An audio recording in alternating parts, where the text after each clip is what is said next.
Sasa wiki iliyopita tulianza kuzungumza hili somo na ninamshukuru Mungu kwa ajili ya wale wote ambao walikuwepo. Tukaanza kutazama baadhi ya vitu kadha wa kadha na mchana wa leo nataka tuendelee. Amen. Mko tayari eti? Amen. Spirit and matter. Ulimwengu wote unasumbuliwa na kitu kimoja tu, kutokujua. Kwa sababu ukiingia katika kumfahamu Mungu, hata tunapozungumza mamlaka ya Mungu, tunasema kwamba God is all knowing, si ndio? Huwa anajua kila kitu. Ili uweze kujua kila kitu, lazima uwe umefanya kila kitu.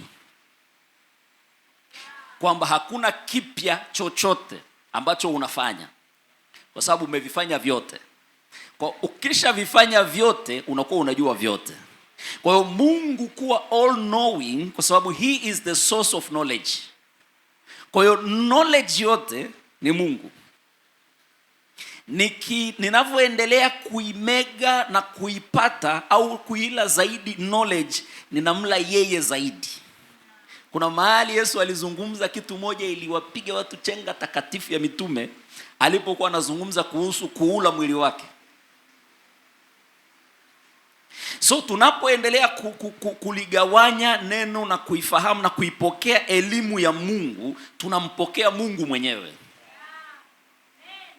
Ulimwengu unapata changamoto, ama wanadamu wanapata changamoto kwa sababu wanashindwa kuviconnect hivi vitu viwili, huku tuliko na kule vilikoanzia. Kwa hiyo kule vilikotokea panaonekana kama sehemu nyingine na huku kama sehemu nyingine. Kwa hiyo tunakuwa na kitu tunaita kuyapambania maisha hapa ulimwenguni. Lakini kuna elimu sahihi ikiingia, hautayapambania maisha. Kwa sababu kwa nini upambanie kitu ambacho kimekuwa? Halo? Ninamshukuru Mungu kwa sababu elimu yake ni nyepesi sana, mpaka tuna uwezo wa kuimiss. Kwa sababu inakuwa sometimes it's too good to be true. Ila ninakuambia hivi, hakuna kipya chochote ambacho una uwezo wa kukifanya ama kukitengeneza, kwa sababu vyote vimekwisha kufanywa na vimefanywa ndani yake. Lakini ulimwengu una miss maarifa ambayo yatakupa ku-access. Bwana asifiwe. Sasa nilipozungumza Jumapili iliyopita na leo naomba nianzie pale pale, nitafsiri kidogo, niendelee kuitafsiri ile, si ndio? Haina shida tukiendelea kuitafsiri mpaka tafsiri ziishe. Sawa eh? Mgeuke jirani yako mwambie nothing is happening to you.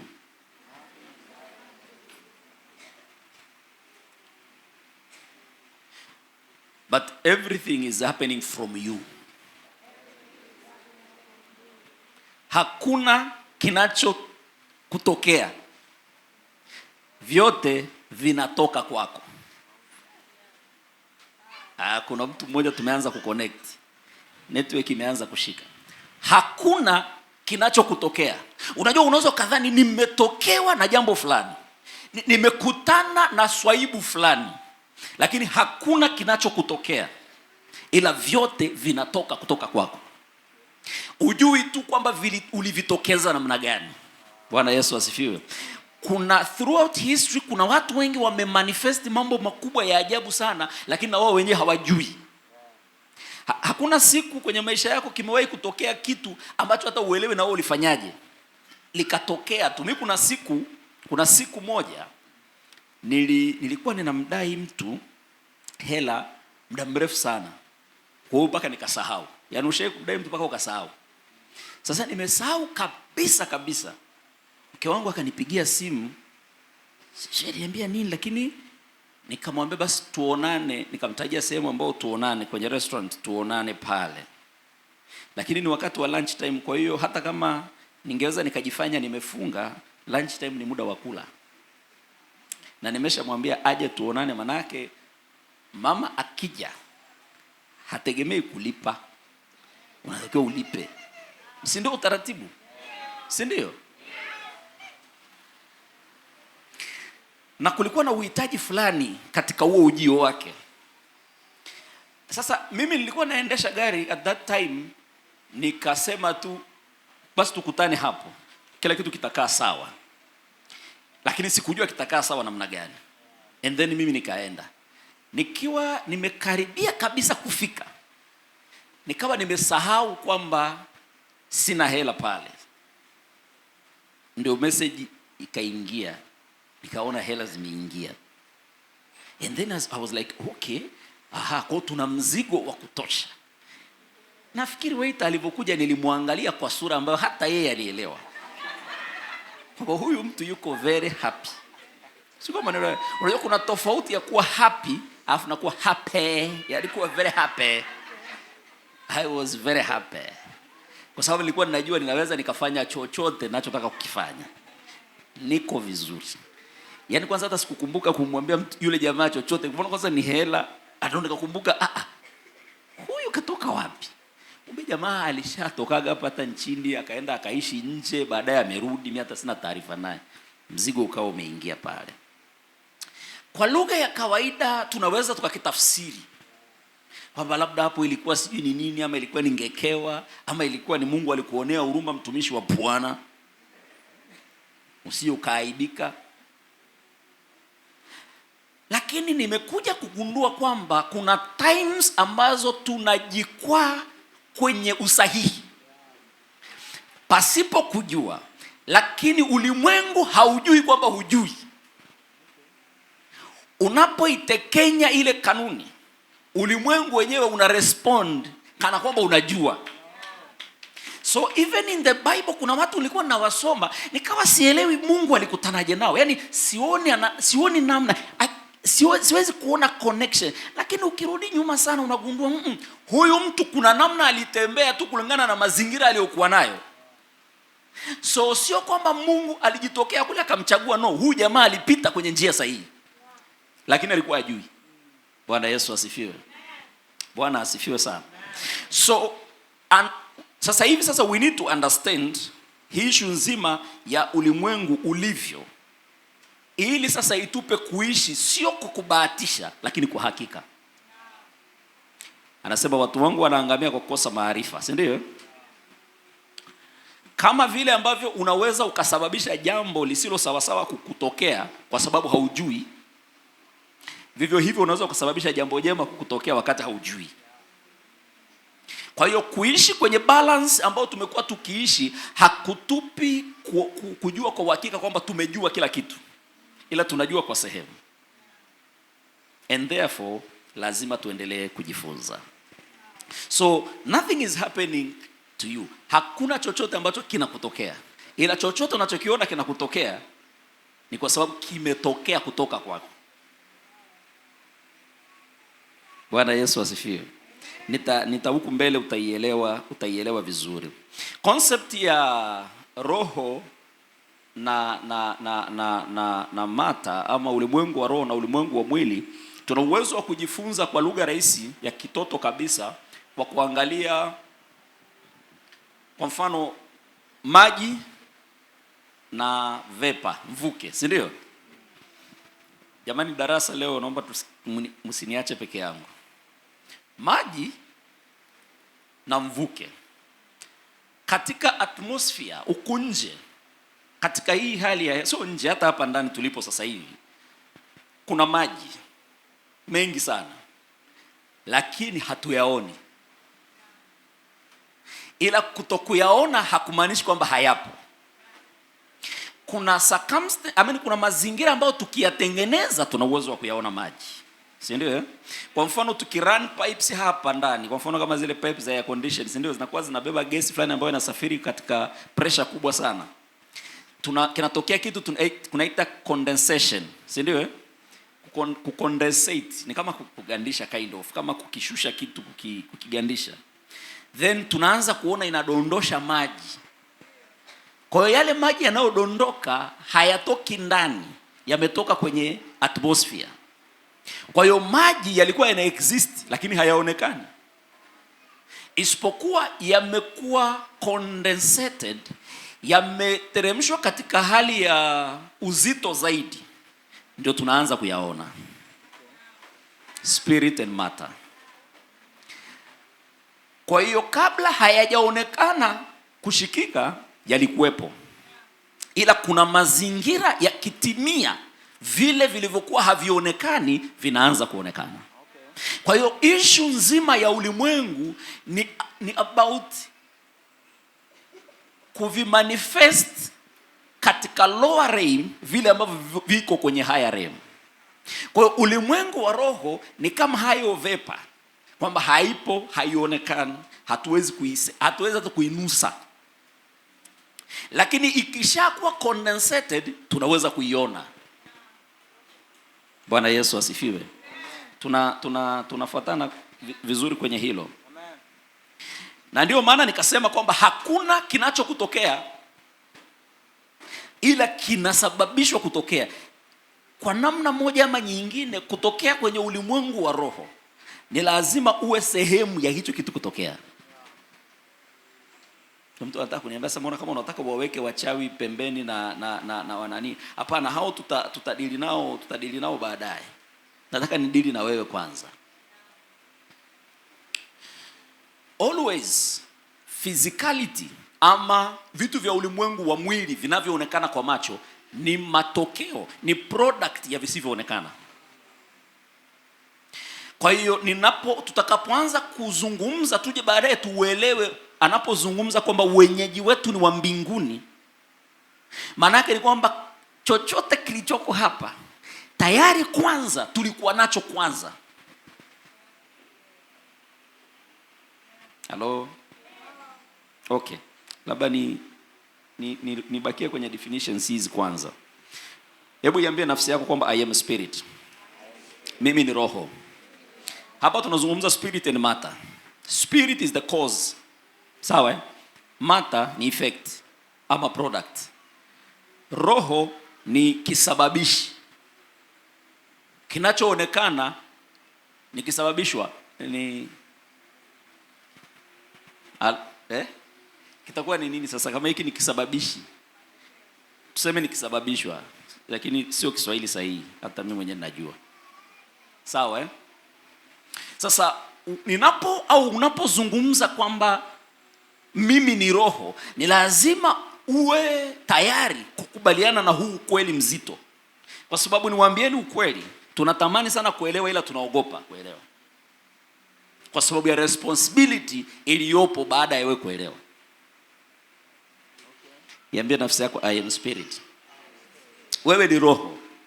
Na sio wewe unayesali hapa kanisani ndio roho tu, ni kila mwanadamu anayeishi ni roho. Ila kuna namna tumefika tumesahau, tunafikiri kwamba sisi ndio miili ambayo iko hapa. Kwenye kitabu kile cha Yohana sura ya 6 mstari wa 63 anazungumza nini pale? Yohana 6:63 inasema, roho ndiyo itiayo uzima, mwili haufai kitu. Maneno hayo niliyoambia ni roho, tena ni uzima.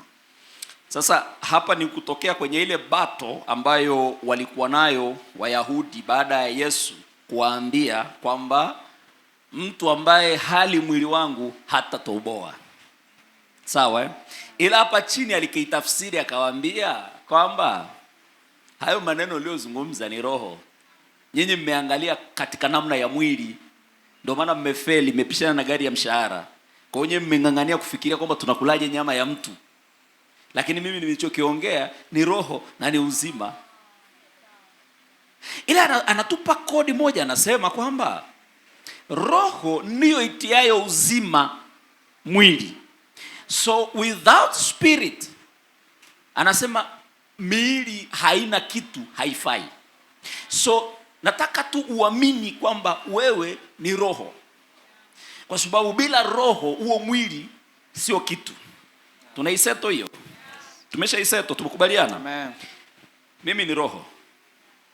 Can you say the same? Yes. Mimi ni roho. Mimi ni roho. Amen. Kwa hiyo nitakapoanza kuzungumza kuhusu roho ni wewe, nazungumza kuhusu wewe. Kitabu cha Mwanzo.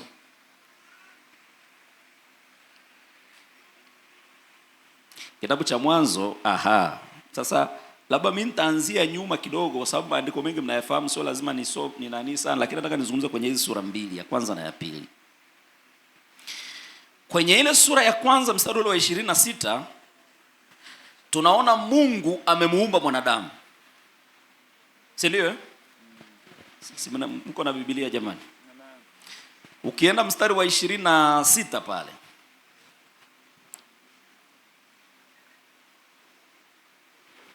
mstari wa 26 anazungumza, anasemaje pale? Anasema Mungu akasema, na tumfanye mtu kwa mfano wetu, kwa sura yetu, wakatawale samaki wa baharini na ndege wa angani, na wanyama na nchi yote pia, na kila chenye kutambaa kitambaacho juu ya nchi. Nataka uione hii kama base, kama msingi, kwa sababu chanzo cha mwanadamu ni uumbaji wa Mungu, si ndio? Kwa hiyo Mungu alimuumba mtu. Nataka tukubaliane wote katika hili andiko linavyozungumza kwamba ndio kweli, kwamba Mungu akamfanya mtu kwa sura na kwa mfano wake, alafu akampa maelekezo ambayo tutayapitia baadaye. Twende kwenye sura ya pili. Sura ya pili, nisomee mstari wa pili, nisomee mstari wa 4 mpaka wa 7. Inasema, hivyo ndivyo vizazi vya mbinguni na nchi zilipoumbwa siku ile Bwana Mungu alipoziumba mbingu na nchi. Hapakuwa na mche wa kondeni bado, wala mboga ya kondeni haijachipuka bado, kwa maana Bwana Mungu hajainyeshea nchi mvua, wala hapana mtu wa kuilima ardhi. Ukungu ukapanda katika nchi, ukatia maji juu ya uso wote wa ardhi. Bwana Mungu akamfanya mtu kwa mavumbi ya ardhi, akampulizia pumzi puani ya uhai, mtu akawa nafsi hai. Okay. Bwana Mungu ishia tu mstari wa 7. Unaona umeyapenda sana hayo. Eti mstari wa 4, jamani, nazungumza kuhusu spirit and matter. Nataka uone hivi viwili vilivyokutana. Sawa sawa, ili ujitoe kwenye ile mkanganyiko ambao tumeuingia baada ya deception kuingia kwenye ulimwengu, tukasahau. Leo ninakukumbusha. Bwana Yesu asifiwe. Bwana asifiwe. Amen. Ukiangalia mstari wa 4 alipozungumzia kuhusu vizazi vya mbingu na nchi, anathibitisha kwamba uumbaji ulikwisha kukamilika. Kwa hiyo vitu vyote vilikwisha kufanywa, kwa maana ya vinavyotambaa juu ya nchi na vinavyotambaa chini, mimea ya aina yote, mbegu na kila kitu kilikwisha kufanyika. Mstari wa 4 ana conclude, anasema hivyo ni vizazi viliumbwa siku ile Bwana Mungu alipoziumba mbingu na nchi. So Mungu alikuwa paka hapa amekamilisha kuumba mbingu na nchi. Kwa lugha nyingine kwamba mwanadamu alikuwa tayari amekwisha kuumbwa. Halo? Amen. Lakini mstari wa 5 anasema hapakuwa na mche wa kondeni bado, wala mboga za kondeni hazijachipuka bado, maana Bwana Mungu hajainyeshea nchi mvua. Jambo la kwanza. Katika sura ya kwanza akayatenga maji, mengine akayaweka juu, mengine akayaweka chini. Mnakumbuka vizuri? Lakini kwenye sura ya pili anasema hajainyeshea nchi bado. Alafu anasema yes, wala hapana mtu wa kuilima. Kwa hiyo Mungu hajanyesha mvua, wala hakuna mtu wa kulima, ndio maana kulikuwa hakuna chochote. Lakini kwenye sura ya kwanza inaonekana kuna vyote vimekwisha kufanyika. Maana yake ni kwamba uumbaji halisi ulikwisha kukamilika, lakini vitu vyote vilifanyika katika roho. Kwa hiyo mwanadamu aliyefanywa alikuwa katika roho. Ndio huyu ninayezungumza naye kwamba wewe ni roho. Amen. Lakini sio wewe wa nje ambaye umekaa hapa, ambaye unajionaga kwamba kuna siku unaamka una hata 100, alafu siku hiyo ukiamka una hata 100, kila kitu kinabadilika, sura yako inabadilika, sauti inabadilika, kila kitu, unatembea mwendo fulani hivi, umechoka. Kwa nini? Kwa sababu huna hela. Huyo anayechokaga sio wewe, ila kwa sababu ya kuto kujijua umeruhusu physicality idictate kiroho kikae namna gani. Nasema hivi, kwa sababu ya kuto kujua umeruhusu kasha la nje ndilo liendeleze maisha, yani lenyewe ndio liishi. Kwa hiyo umekuwa mtumwa wa mwili. Bwana asifiwe. Jumapili iliyopita niliwarudisha humo, sasa na leo nawapeleka humo. Unajua wale Paulo anamazungumza tumewachukulia poa sana, tukajua ni washikaji walioko nje. Alikuwa anazungumza na sisi. Bwana Yesu asifiwe. Amen. Kwa hiyo akasema, kwa sababu sasa nimekwisha kuvifanya vitu vyote, lakini vitu vyote viko katika spirit. Sasa huu ulimwengu ambao ni wa low dimension, ambao unaonekana, inatakana vitu hivi vijimanifesti katika huu ulimwengu, lakini lazima awepo na mtawala wa kuvitawala. Huyu mtawala hakumfikiria kumfanya sasa, no, alikwisha kumfanya kabla, lakini yuko kwenye dimension ambapo vinavyochipuka katika low dimension vinahitaji presence yake katika low dimension. Vinavyochipuka katika ulimwengu wa mwili vinahitaji huyu mwongozi, huyu mfalme, huyu mtawala, na yeye aweze kuja kwenye level ya chini inayoshikika aweze kuvitawala. Kwa hiyo Mungu akamfanya mtu kutoka kwenye mavumbi ili aje avifanye vinavyotoka katika nchi. Lakini miche ya kondeni ilikuwepo kabla katika roho, alipofanywa mtu katika roho. Kwa hiyo kuja kuvitawala, halikuwa haji kuvitawala baada ya kuingia kwenye ulimwengu. Alianza kuvitawala kwanza katika roho, lakini kwa sababu vitakuwa manifested katika mwili, akawepo katika mwili kama manifestation ya ule utawala katika roho. Sijui kama ninaenda sawa sawa. Tukielewana kwenye hapo, utagundua kwamba Mungu ametupendelea na kutupa control kubwa sana. But ulimwengu kwa sababu haujui, tumekuwa controlled na mazingira ambayo tumepewa. Bwana Yesu asifiwe. So Mungu anakuja kumfanya mtu kwa mavumbi ili atawale miche ambayo inachipuka. Pale chini alizungumza akasema kwamba umande ukatoka chini katika, si ndio? Maana yake ulikuwepo. Ukailowanisha nchi, mwamba aliyeletwa kuja kulima nchi akaanza kuilima nchi. Sasa niliwahi kuzungumza nikasema, usipoielewa hii concept vizuri, ili uoperate kama yule wa ndani, utaoperate kama wa nje, ambaye wa nje ni kama punda. Wa nje aliletwa kwa ajili ya kulima, sio mtawala. Si ndio Biblia inasema? Anayetawala halisi ni yule aliyefanywa siku ya tarehe kwenye mstari wa 26. Lakini kwa kufeli kuielewa hiyo, huyu wa nje ambaye ni kama punda, ni wa kufanya kazi, ndio atakayekuwa anapambana kwenye haya maisha. Tunaishia kwenye ile point sasa kwamba tunapambana na mtu anasema kwamba hatujui kesho yetu itakavyokuwa. Kuna mtu ana andiko la kujitetea hapo eti hata Yesu alipokuwa anazungumza kwamba hakuna anayejua ile siku na nini, kimsikiliza vizuri, kuna kitu alikuwa anakisema. Yaani kama ukisoma zile scripture vizuri, kuna kitu alikuwa anakizungumza, kwa sababu huku mbele anakuja anasema hivi, ninyi hamko gizani hata msijue ile siku. Yaani siku ya kuja Bwana alizungumza kana kwamba itakuwa ni siku ya siri sana. Tena kuna mahali akasema hata mimi siijui. Wakati anaanza kuzungumza nao, wakati anaanza kuweka nuru ndani yao, baada ya nuru kuingia ndani yao, anazungumza anasema, ile siku haiwezi kuwajia kwa ghafla hata msijue. Sasa ni kwa nini haiwezi kutujia kwa ghafla? Ni kwa sababu everything starts from the source. Kila kitu kinaanza kwenye chanzo. Na kama wewe ni sehemu ya chanzo, manake chanzo kitakapokuwa kinataka kufanya chochote, you are involved. Ndio maana nikasema hakuna kinachokutokea.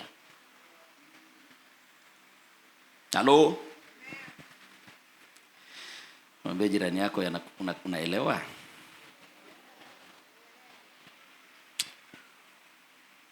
Yes.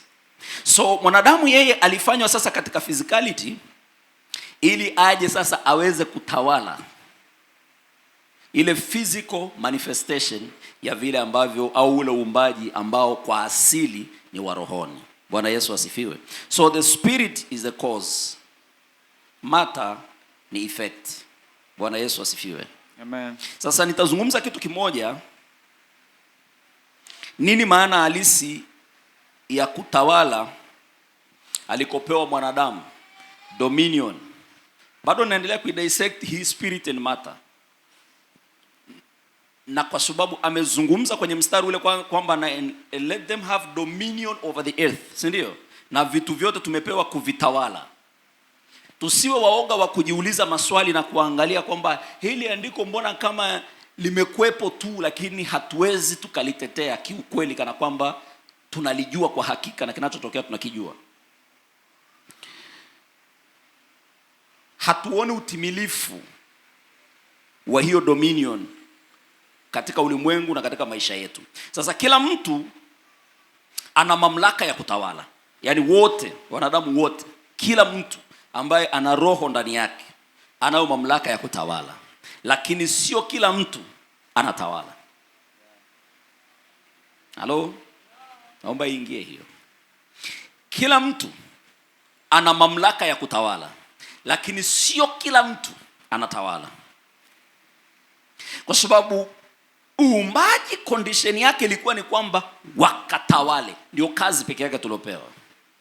Lakini sio kila mtu anatawala, kwa sababu kuna namna mahali fulani tumekutana na hali baada ya kuwa katika mwili. Aidha tukasahau ama tukadanganyika. Bwana Yesu asifiwe. Tukadanganyika. Kwa sababu tunapozungumzia kuhusu utawala, hatutawali tu kwa kusema au kukiri.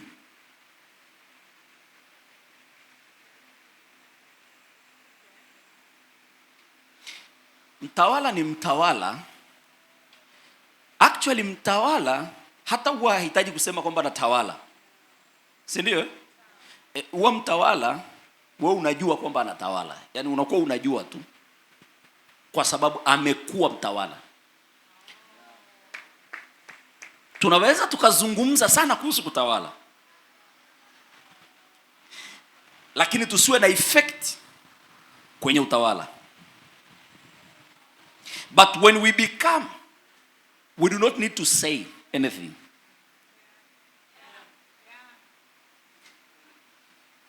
Yatakuwa yanatokea. Kwa nini? Kwa sababu we've become. Na ili kuwa unahitaji right knowledge. Bwana Yesu asifiwe. Bwana Yesu asifiwe. I love this. Sasa hii tukaiimba sana. And let them have dominion. Tunatawala, tunatawala, tunatawala. But ukweli ni kwamba we will not see. Hatuyaoni haya yakitendeka. Hatuyaoni tukikaa juu ya hivyo vitu, kwa sababu bado kuna vitu tunatafsiri kwamba vimetupiga kwenye eneo fulani. Hello? Bado tunatafsiri fulani kwamba kuna maeneo tumeshindwa ama kuna maeneo tunashindwa. Bado kuna hali ambazo tunaziona ziko nje ya mamlaka yetu, nje ya utendaji wetu. Lakini ninapoizungumza issue ya utawala, manake everything imewekwa chini yako. Until everything imekuwa chini yako, then utaanza kuelewa kile nilichokizungumza kwamba you are the cause. Mambo hayakutokei ila wewe ndio sababu ya mambo kutokea. Ukiwa mtawala, hiyo statement inakuwa kweli. But before that, always utagundua kwamba mambo huwa yanakutokea. Na mambo kuwa yanatutokea sio kweli kwamba yanatutokea, ila tafsiri isiyo sahihi tulionayo ndio inafanya tuone mambo yametutokea. Halo? Huku kwetu sijajua marais wanao ya kujitetea, lakini kwa nchi ambazo zinaendeshwa na wafalme huwa hawanaga chochote cha kujitetea, na hawajawahi kujitetea kwenye chochote kinachoweza kutokea kwenye nchi yao, kwa sababu wanajua they are the cause. Wao ndio wanaamua tuelekee wapi, tufanye nini. Yaani nchi ni kama familia yake. Bwana asifiwe. Lakini kwa sababu tunajitambulisha kama mtu wa sura ya pili, tunakuwa tunaona kuna kingine nje ambacho kinaweza kikafanya vitu vikatokea. Hatujioni kwamba ili kitu chochote kitokee lazima sisi kwanza tuwe aidha turuhusu kitokee ama tuelekeze kitokee. Bwana asifiwe. Bwana Yesu asifiwe. Amen. Sasa hauwezi kutawala kama haufahamu mfumo wa utawala au mfumo wa kutawala. Kwa tunapoanza kudili na issues ambazo zinaonekana kana kwamba ndio principle, kana kwamba ndio hasili, kwanza mpaka hapo tunakuwa tumemiss kabisa. Tumeimiss concept nzima ya utawala. Kwa sababu kila ambacho umekiona, kumbuka ni reflection ya ambacho kimekwisha kuwa. Kwa hiyo the moment unakiona kitu ambacho hukuwa na habari nacho, maana yake ni kwamba kimetokea na sasa kimedhihirika. So nitakapoanza kudili na kilichodhihirika kana kwamba ndicho kilichotokea, ninakuwa nimemiss the source halisi. Kwa hiyo sina uwezo wa kubadilisha ama sina uwezo wa kufanya chochote kama nina dili na effect. Tulizungumza siku ile ule mfano wa kioo, kujiangalia kwenye kioo, si ndio? Kwamba image unayoiona inakuwa portrayed kutoka sehemu fulani. Ukisimama kujaribu kuicorrect ile image uliyoiona mbele yako, una miss. Una miss kwa sababu how correct the right thing. Hello? Maisha yetu sisi tumekuwa tukijaribu sana kusahihisha picha iliyo kwenye kioo. Kwa sababu tumefikiri kwamba sisi ni the same na yule aliye kwenye kioo. Hello? Yaani wewe umejiona kwamba uko ndani ya kioo. Kwa hiyo unadili na kioo, na picha iliyo kwenye kioo. Kwa kama ulikuwa unapaka lipstick, unajaribu kuicorrect pale kwenye kioo, kwa sababu unadhani kwamba na wewe uko ndani ya kioo. Lakini the moment unajua kwamba kile ni kioo, kina reflect asili. Ukiona kitu kwenye kioo, hauendi kwenye kioo, unarudi kwenye asili. Halo? Kwa hiyo wewe kama mtu wa rohoni, chochote ambacho tunakutana nacho nje, hatuhangaiki kutafsiri hicho. Tunarudi kwenye drawing board, kwenye usahihi, kwenye spirit kwenyewe kukiedit. Lakini lazima kwanza tujue na kuacknowledge kwamba sisi ni roho, kwamba mimi sio effect. Kwa hiyo kama mazingira yana behave hivi, haya ni mazingira. Kwa hiyo inawezekana mazingira yana behave na mwili wangu kawa na behave humo ndani, lakini mimi sio part ya hivyo vyote. Kwenye sura ya pili tunaona ameumbwa mtu kutoka kwenye mavumbi. Jamani, huyu aliyeumbwa kutoka kwenye mavumbi sio yule wa sura na mfano wa Mungu. Halo? Vinginevyo Mungu yukoje sasa? Yuko kama mimi au kama wewe? Sio. Aliyeumbwa kwa sura na kwa mfano wa Mungu alikuja akawekwa ndani ya yule aliyefanywa kutoka kwenye mavumbi. Kwa hiyo ninapokuwa ulimwenguni, sipaswi kuendeshwa na chochote cha ulimwenguni. Sipaswi kuwa intimidated na mazingira yoyote ya ulimwengu. Kwa nini? Kwa sababu I and the Father are one. Yule unayefikiriaga kumuomba arekebishe mambo, wewe na yeye ni umoja. Kwa lugha nyingine, unajitamani tu, sema hutaki kujiambia kwamba unatakiwa kurekebisha. Sijui kama kuna mtu nimeanza kuzungumza naye. Yesu anakuja anafundisha akasema I and the Father are one. Mimi na Baba tu umoja. Na alipokuwa anafundisha anasema hivyo, Yesu hakuja kufanya chochote cha kumuhusu hapa ulimwenguni. Alikuwa anajaribu kumuonyesha Evelyn kwamba wewe na Baba ni umoja. Kwa hiyo kama wewe na Baba ni mmoja, Baba anaanzisha, ndio maana anaitwa Father, the source. Yeye anaanzisha kufanya, and then tunaiona manifestation nje. Ndio maana huwezi ukawa chochote ambacho hujaona.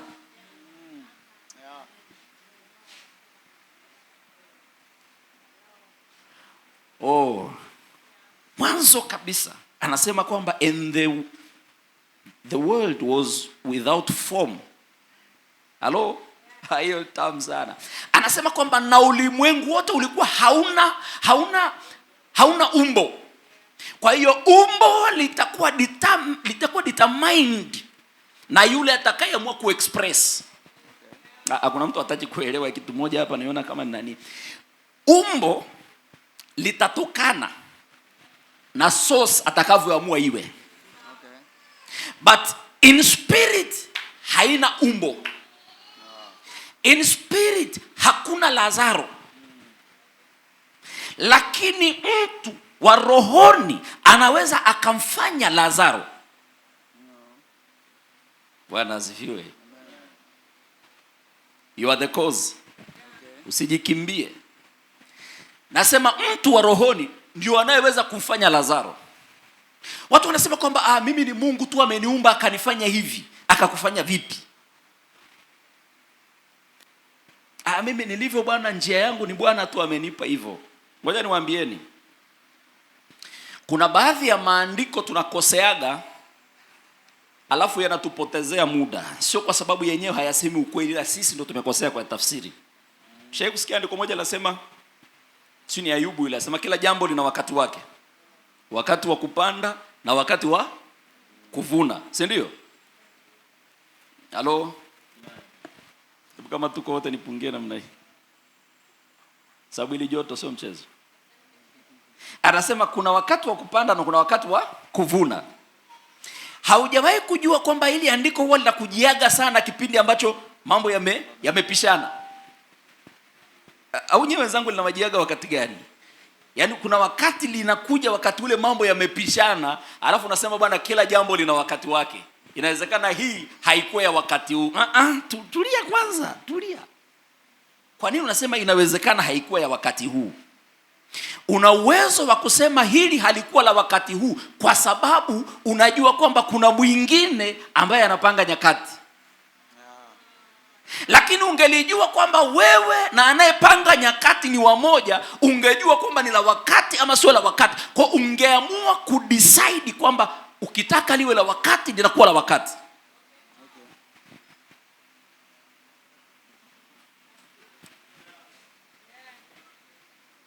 Lakini kale kamstari kanaweza kakakufanya ukaenda kulala kwanza ukaacha mambo mengine kwa sababu hauko, ya unajiona kabisa kwamba mimi sihusiki. Si ndio? Kila jambo lina wakati wake. What if kwamba kama kila jambo lina wakati wake, what if wewe ni huyo mwenye hizo nyakati?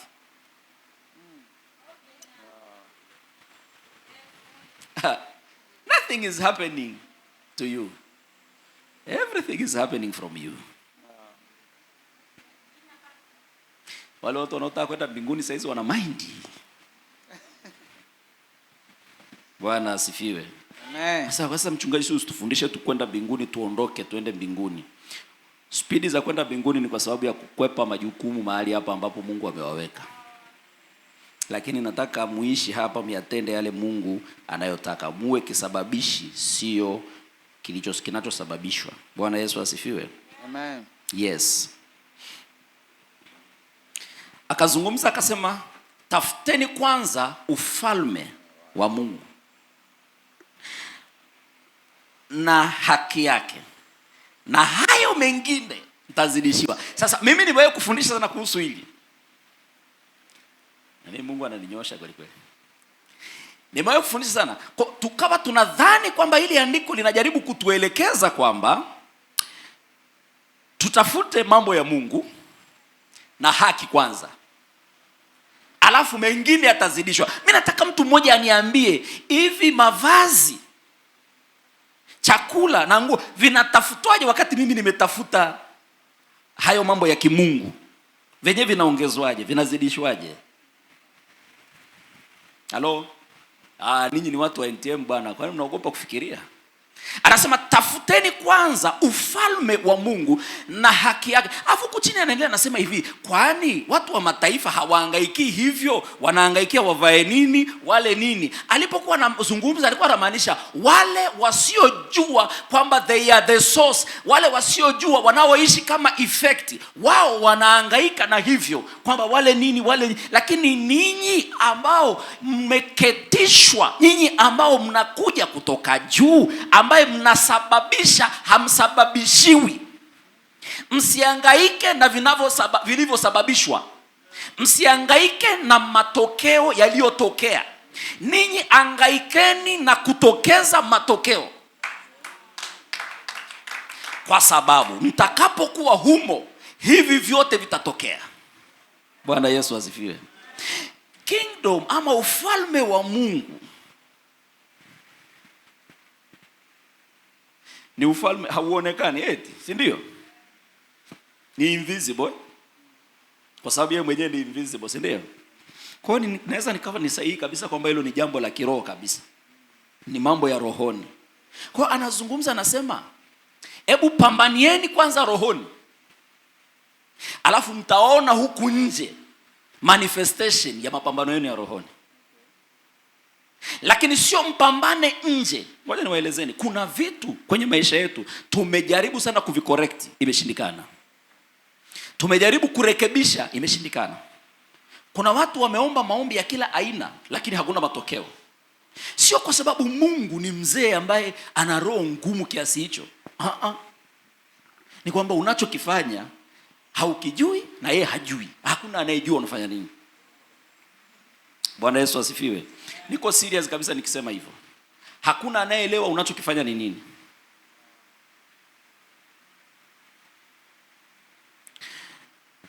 Kujisubmit kwenye uumbaji na kujaribu kunegotiate uumbaji ubadilike ama ulete matokeo tofauti, wewe unakuwa hujui na hata hakuna anayejua unafanya nini.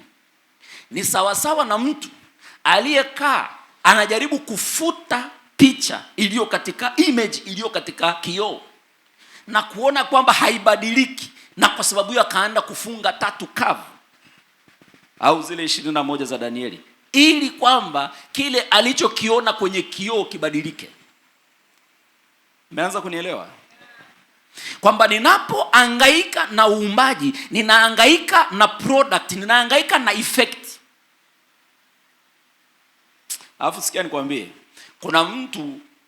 kuna mambo yametokea kwenye maisha yako ambayo yanakusumbua kichwa, kwa sababu mengine yanaonekana kama ni mambo ya kukurudisha nyuma au yanakuzalilisha ama yanakuweka nini.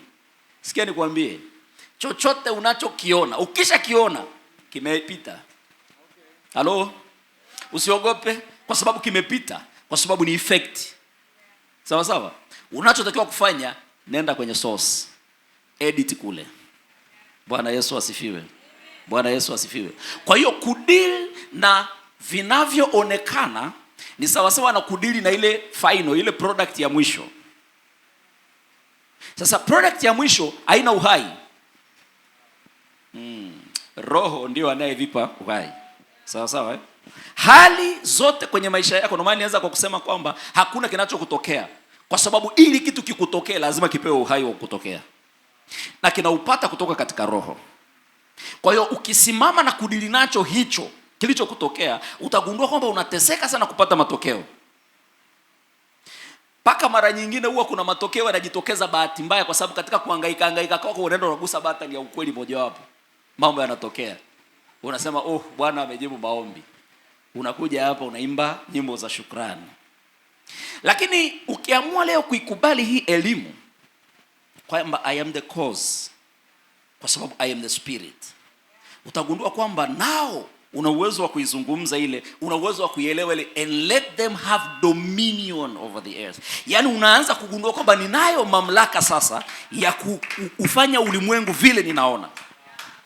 Lakini kabla ya hapo, wewe unakuwa na wewe ni kama sehemu ya effect.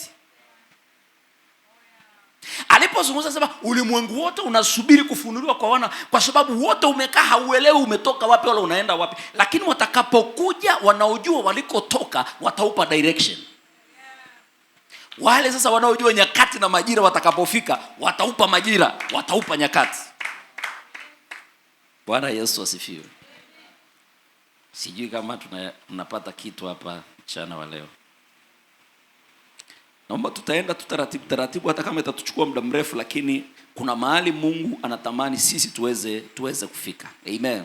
Kwa sababu sasa ukweli ni kwamba ulimwengu wa roho ndio unaoendesha ulimwengu wa mwili. Na actually hata uendeshi, ni kwamba ulimwengu wa mwili unatokea kwa sababu ya ulimwengu wa roho. Labda hiyo nikiiweka hivyo inakuwa sahihi zaidi, si ndio? Kwamba ulimwengu wa mwili unatokea, yani wenyewe unatokea tu kulingana na huko kwenye ulimwengu wa roho nini kinaendelea. Bwana Yesu asifiwe. So everything ambayo unaiona inaanza katika roho, then matokeo yake ndio hicho ambacho tunakiona. Sasa labda tuangalie kitu kingine kimoja cha alafu tutaendelea. Kwenye kitabu cha Mathayo sura ya 6 mstari wa 6. Hii safi sana. Mathayo sura ya 6 mstari wa 6. Anasemaje? Inasema, bali wewe usalipo, ingia katika chumba chako cha ndani, na ukiisha kufunga mlango wako, usali mbele za Baba yako aliye sirini, na Baba yako aonaye sirini atakujaza. Bwana asifiwe. Amen. Hebu geuke jirani yako, mwambie hebu sikiliza hii. Yaani hakisha umemgusa mtu hapo, ili kama kuna ambaye ame drift kidogo tuwe pamoja. Mwambie hebu tusikilize hii. Sikiliza hii. Sio hiyo, hii ninayosema.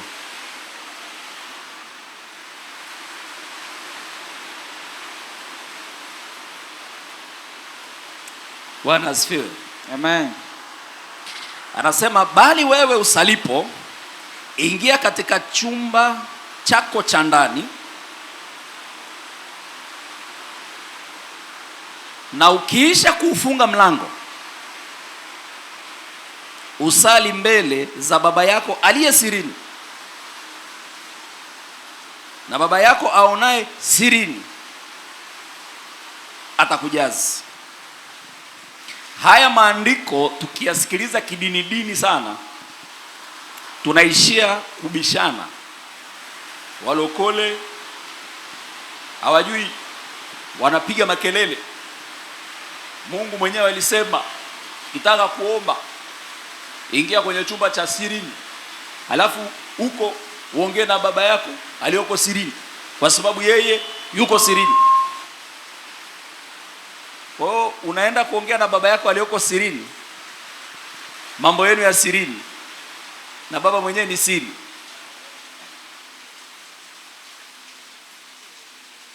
Listen to this. Kuna vitu lazima tukubali tu kwamba Yesu alikuwa genius. Bwana asifiwe. Amen. Kuna mambo hapa. Anasema cha kwanza, msalipo, ingia katika chumba chako cha ndani. Pale mwanzo aliwacorrect watu. Akasema mnaposali msiwe kama watu wanaopayuka. Sisi walokole tunaitwaga ndio hao wanaopayuka, lakini sio kweli. Kuna kipindi unaweza kadhani ninapayuka, my friend. Kupayuka ni tafsiri yako. Mimi niko naongea tu rinde beko seta ya prada boshi kata, lakini najua ninachokisema. Ila wewe kwa sababu ya umbea unatamani ujue naongea nini, alafu hujasikia unasema anapayuka. Ni umbea unakusumbua kwa sababu hujataka kujajua, lakini nina uhakika na ninachokisema, na anayesema naye anajua. Unajua mmedebate sana kwenye issue ya kunena kwa lugha. Wale walinena wakatafsiri. Si unakumbuka walinena wakatafsiri. Mbona wewe unachoongea hakuna anaye tafsiri? Kwa sababu hakuna anaye tafsiri, hamna anayetaka kutafsiri. Wewe niambie mimi nitafsiri, mimi nitatafsiri. Kwa hiyo kwa sababu hujui haimaanishi kwamba haina tafsiri. Bwana asifiwe. Kwa hiyo tukakaa mahali tukaanza kudebate kwa sababu hatujaielewa alichokuwa anazungumza. Akasema hivi, ukiingia katika kusali, nenda kwenye chumba chako cha ndani. Chumba cha ndani sio hiki cha nje. Hiki cha nje ndio huwa kinaongea ili kisikiwe na watu wanachosema. Hiki ndio hicho walokole wanataka watafsiri. Lakini ingia katika chumba chako cha ndani, manake ni kwamba wewe sio huo mwili, sio hayo maneno, sio hizo zinazoweza kuzungumzwa, lakini kuna wewe halisi ambayo yuko ndani ya wewe. Ukitaka kuomba, ukitaka kusali, rudi katika huyo wa ndani. Alafu akasema muongee na baba yako aliye sirini. Sasa sikia nikwambie kitu hapa. Sikia nikwambie kitu. Ukiangalia original word ambayo limetumika pale kwenye anapo describe baba yako aliye sirini, ile sirini, kryptos kwenye lugha ya Kigiriki, ambayo ina maana mojawapo ya maana zake ni inward. Bwana asifiwe. Inward. Sijui inward kwa Kiswahili ndio undani, si ndio? Anasema, kwa hiyo anapozungumza hapo anasema kwamba na baba yako aliye ndani yako.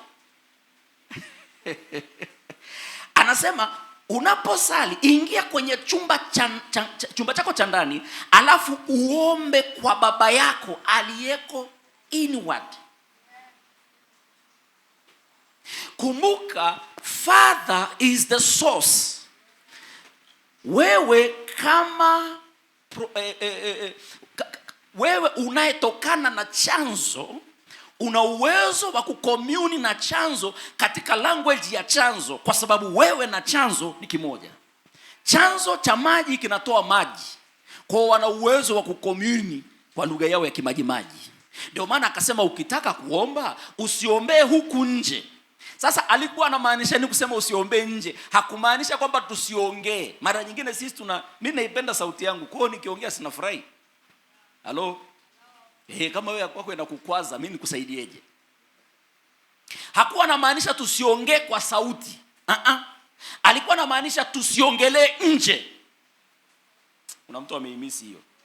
Hakuwa anamaanisha tusiongee kwa sauti, alikuwa anamaanisha tusiongee nje. Maana yake ni kwamba tusizungumze kutokana na yaliyotokea, bali tuzungumze kwa lugha ya ndani, tuangalie ndani. Kwa sababu most of the time kilio chetu na nini ni mambo yaliyoko nje.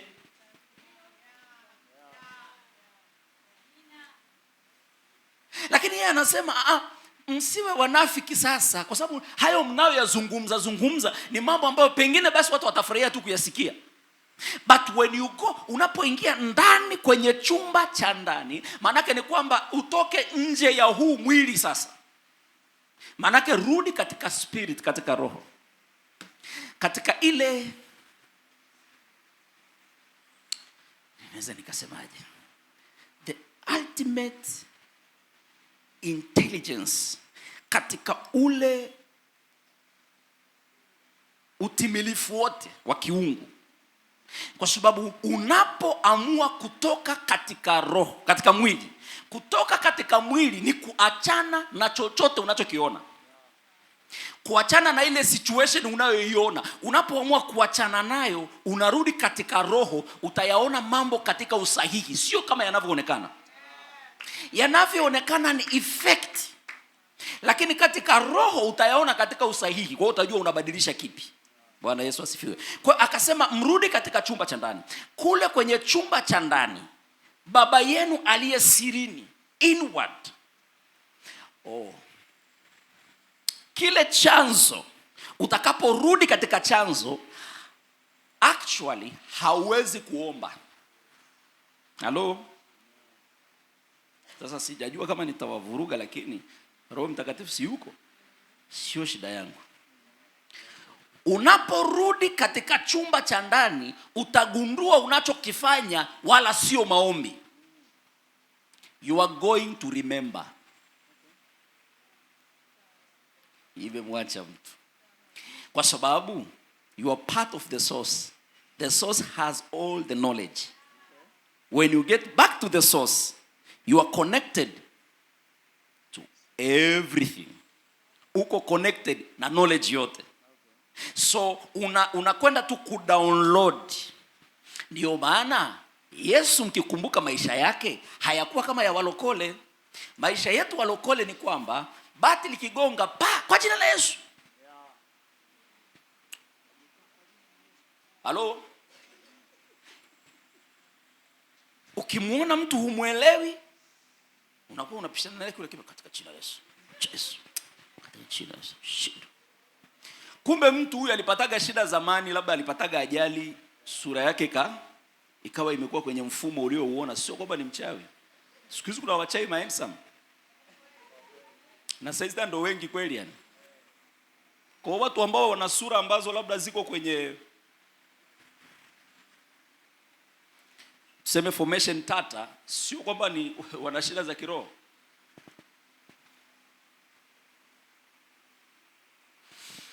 Umepeleka application, wameikataa kwa jina la Yesu.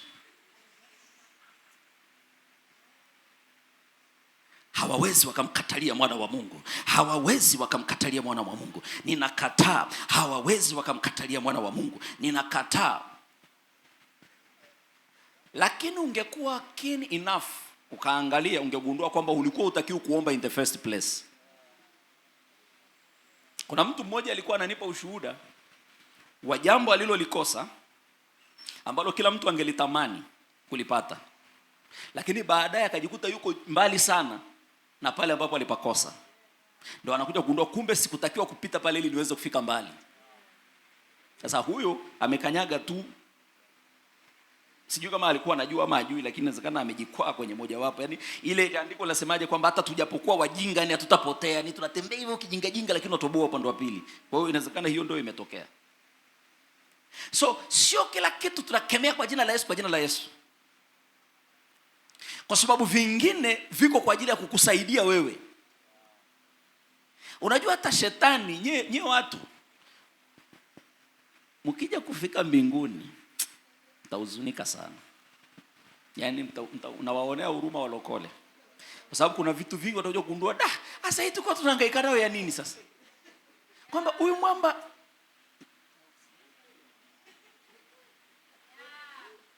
lakini ni kwa sababu ya kujua kwamba yeye aliletwa kwenye maisha yako kwa hicho kipindi akusaidie.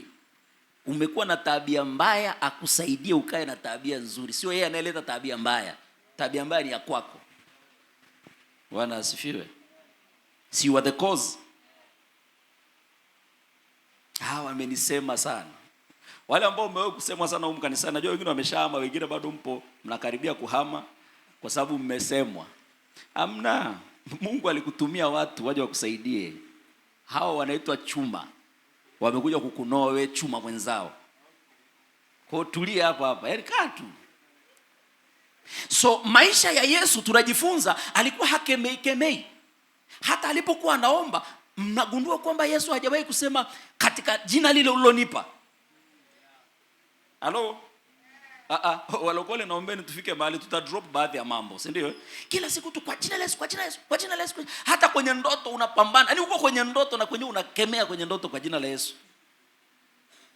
Okay, vinasaidiaga kwa sehemu yake, ila kuna level utakuja kunielewa baadaye. Kuna level ukifika utagundua kwamba I say kuwa mtoto ni raha lakini pia ni shida.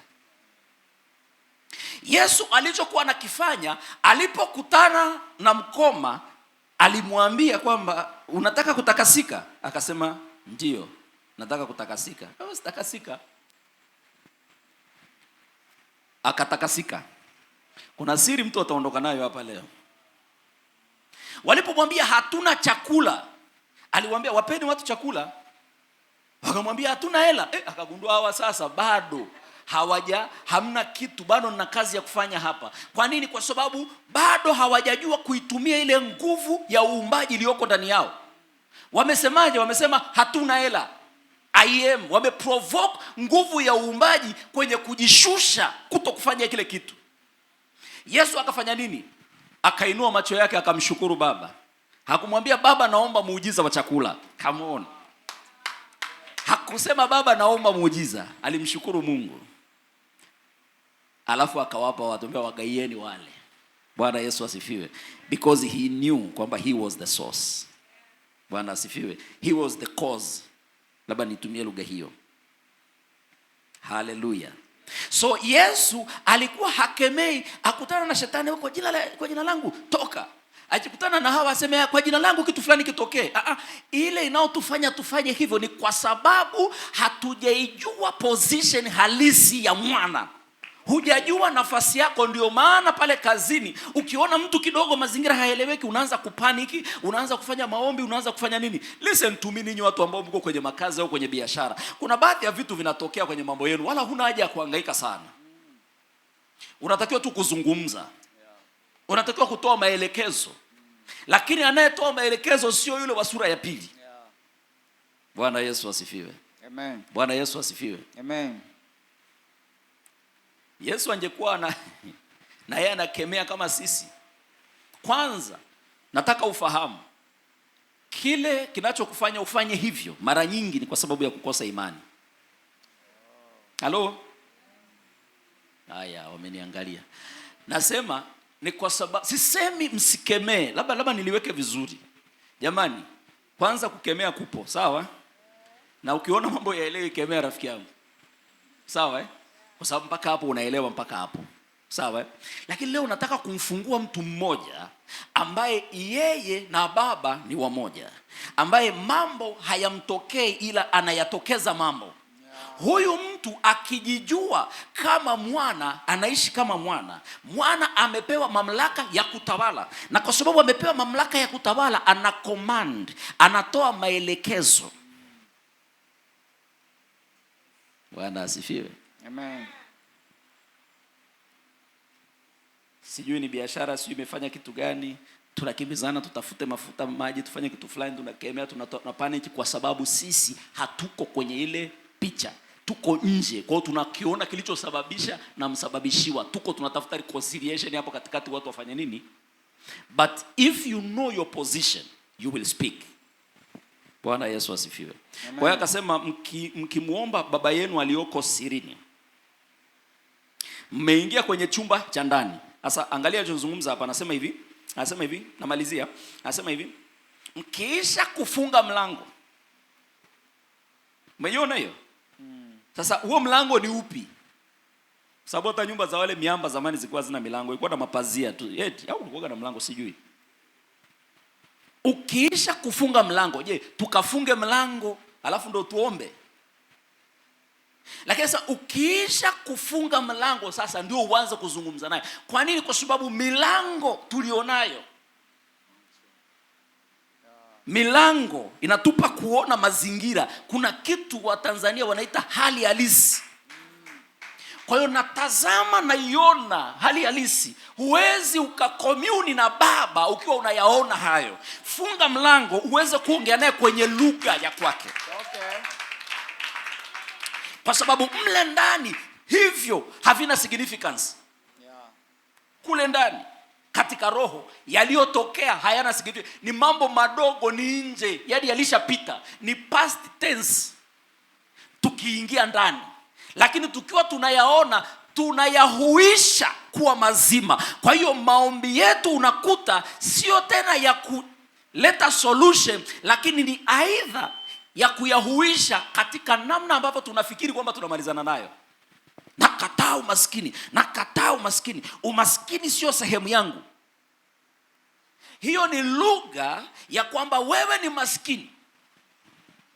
Unajaribu kupambana kutoka kwenye huo umaskini. Lakini kilichofanywa katika roho, niliwaambia ndugu zangu, katika roho hakuna Lazaro. Lazaro anakuja tu manifestation ya umeona nini? Wewe umemwona Lazaro ndio mtu poa sana, basi utakuwa Lazaro. Bwana asifiwe. Ili kanisa halina malazaro katika jina la Yesu.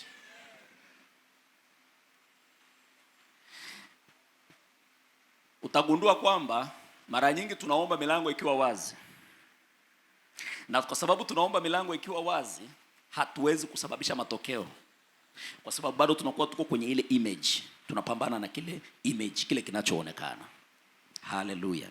Amen. Hallelujah. Amen. Unaweza ukasimama pale ulipo wakati tunamalizia kabisa. Kuna milango ambayo ndio imekupa Maombi yako hayatokani na nini unataka. Maombi yako yametokana na milango yenyewe inachokionyesha kwako. So your prayer imekuwa circumstantial. Maombi yako yamekuwa yanasababishwa. Yaani mtawala, jamani, nimezungumza pale kwamba kwa nini watu hawatawali sasa kama tumepewa dominion? Ni kwa sababu hawawezi wakatawala akiwa wajui kwamba wao ni watawala. Na mtawala yoyote hadili na circumstances zilizoko, yeye analeta solution, anasababisha. So prayers ambazo ziko prompt na mazingira ama hali fulani ambazo tumekuwa nazo sio prayers. Kwa sababu katika hizo utakachokuwa unakiona ni ule mlima uliosimama mbele yako. Lakini ungerudi katika roho, ule mlima sio mlima, unayo tafsiri yake.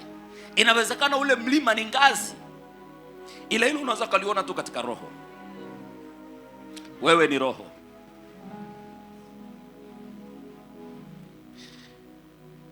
Unaonaje tumshukuru Mungu kidogo eti? Wakati worship team wanakuja huku mbele, nataka nizungumze mfano mmoja ambao uko kwenye Biblia.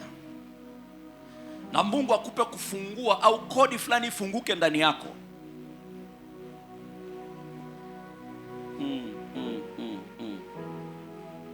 Kuna mtu mmoja anaitwa Nehemia.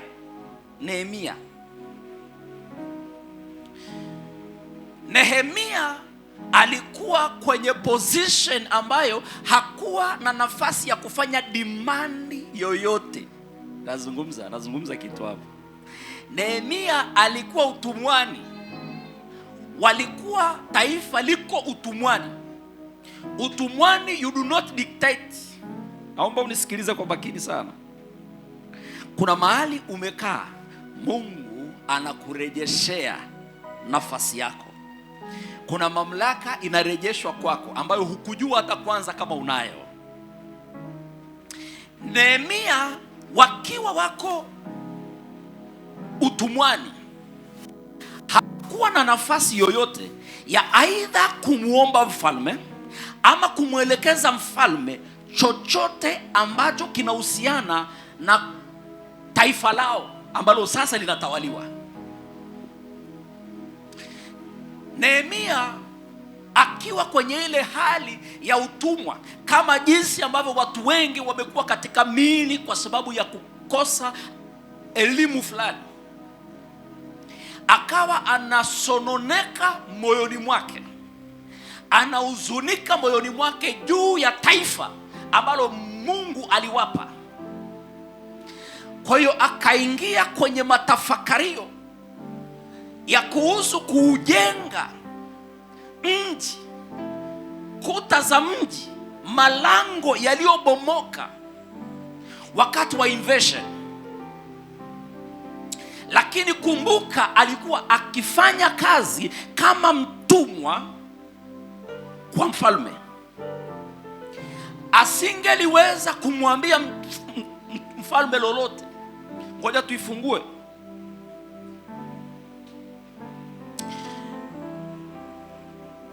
sura ile ya pili ya kitabu cha Nehemia. Nataka nikuonyeshe kitu. Kuna breakthrough fulani hivi ambayo inakwenda kutokea kwenye maisha yako, ambayo wewe utasema hakika ni Mungu, kwa sababu hakipo chochote cha kibinadamu ambacho kinaweza kukua company.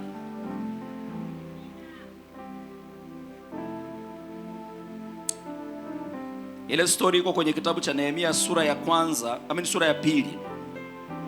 Ukiisoma story nzima kuanzia mstari wa kwanza mpaka wa 8,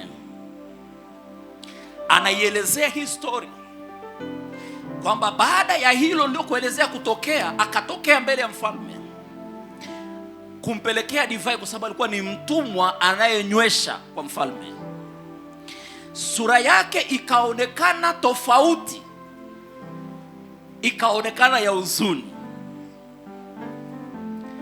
Watu wengi tunadhani kwamba Nehemia alikuwa akimwombolezea Mungu, na kwa sababu hiyo akatoka kwenye maombolezo ya kumwombolezea Mungu, akaenda kwa mfalme akiwa na sura ya uchungu wa maumivu alionayo juu ya taifa.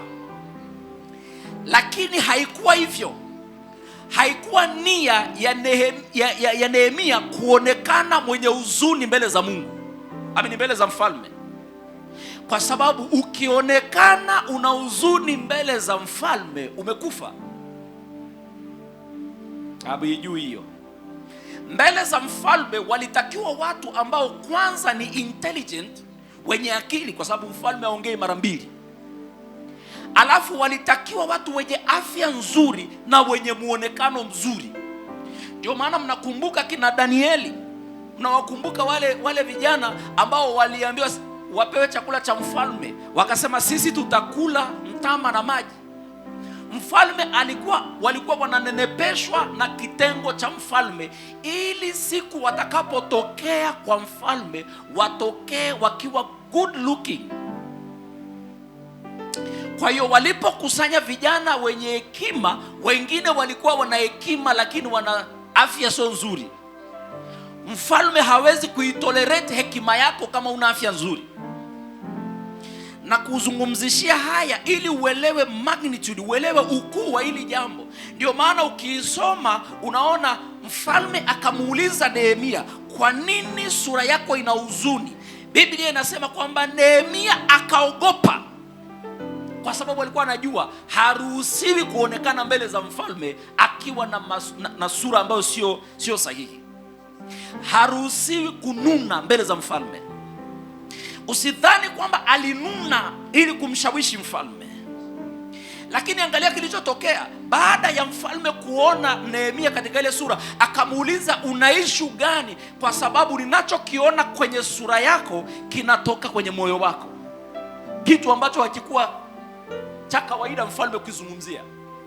Akamwambia, mfalme, uishi milele, kwa sababu alijua katika anachoenda kukisema lolote linaweza likatokea. Akamwambia, mfalme, uishi milele. Ni kweli nina huzuni moyoni mwangu kwa sababu ya mji wa Bwana. Mfalme akamuuliza, unataka nini? Akamwambia, ninaomba uniruhusu nikajenge mji wa Bwana. Kumbuka, mfalme alikuwa hazungumzi wala kujadiliana na mtumwa. Lakini huyu mtumwa alikuwa elevated to certain level ambayo mfalme hakumuona kama mtumwa, kwa sababu ndani yake kuna vitu vilikuwa vinaendelea kwenye ulimwengu wa roho. Hakuwa na platform katika ulimwengu wa mwili, kwa hiyo hakuwahi kuwaza chochote kuhusu kuujenga mji katika ulimwengu wa mwili. Alikuwa akiishi katika chumba cha ndani, kwa sababu kwa nje hakuwa na nafasi ya kuteki riski ya even think of. Akamwambia, utakwenda. Akiwa anataka kuondoka, akamwambia, mfalme, uniandikie na barua niende nayo huku ninakopita kwa wakuu nitakaokuwa napita huko, ili waniruhusu. Lakini pia uniandikie nyingine niende nayo kwa mtunza misitu ya mfalme. Listen to me. Walio wa ufalme, provision yao iko katika ufalme. Haijalishi ufalme unaonekana wa namna gani. Inawezekana ufalme unao preside mbele yako unauona kama ni ufalme wa Kibabeli, lakini as long as ufalme tunajua yuko mmoja tu ambao ni mfalme wa wafalme. Kwa hiyo aliye wa ufalme atafaidi ama ataishi kutokana na provision iliyo katika ufalme. Nehemia akamwambia, niandikie barua nyingine, hii nitaenda nayo kwa mtunzaji wa misitu ya mfalme. Mchana wa leo kuna mtu ninataka umwambie Bwana kwamba niandikie barua nitakayoenda nayo.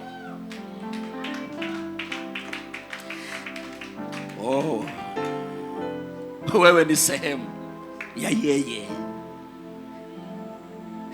alijua kwamba hakuna kitakachoujenga ufalme isipokuwa cha kifalme. Kwa hiyo kwa sababu hiyo niandikie barua, si nitakwenda kutafuta miti sehemu nyingine, nitatoa miti katika ufalme. Kuna mtu ambaye uko mahali hapa bold enough kuweza kuamini kwamba ufalme, ulimwengu wote ni mali ya Baba. Na kama ulimwengu wote ni mali ya Baba, mimi ndani ya Baba, Baba ndani yangu, mimi na Baba tu umoja. Nehemia akapewa vibali vyote, akaenda kuujenga mji, kwa sababu aliingia kwenye chumba cha ndani. Hakuwa na luxury ya kukaa nje kuyazungumza haya mambo. Sijajua ni nini Roho Mtakatifu anazungumza na wewe kuhusu wewe mwenyewe wakati unaendelea kuyazungumza haya, lakini nataka worship team wanapoendelea to lead in worship, nataka uruhusu. Oh Yesu, asante. Roho Mtakatifu ni mwaminifu sana. He is a good teacher. Anazungumza vizuri kuliko ninavyozungumza. Haukuwa na kibali kwa sababu ulikuwa unatafuta kibali sehemu isiyo sahihi. Haukuwa na kibali au haukuonekana kuwa na kibali kwa sababu kwanza ulikikataa kibali kwa kudhani kwamba unakihitaji kibali. Wewe hauhitaji kibali, unatoa vibali. Nehemia akamwambia tu, niandikie na barua. Sio mfalme ninakuomba tena barua, no, niandikie na barua niende kwa mtunza misitu, kwa sababu mtunza misitu yuko chini yako. Aligeuka kutoka kwenye kuwa mtumwa, akaanza kuzungumza kifalme. Mchana wa leo sikubali hizi minutes chache zipite. Yako mambo unahitaji, unaweza kuyageuza kabisa kwa kutambua hiyo position.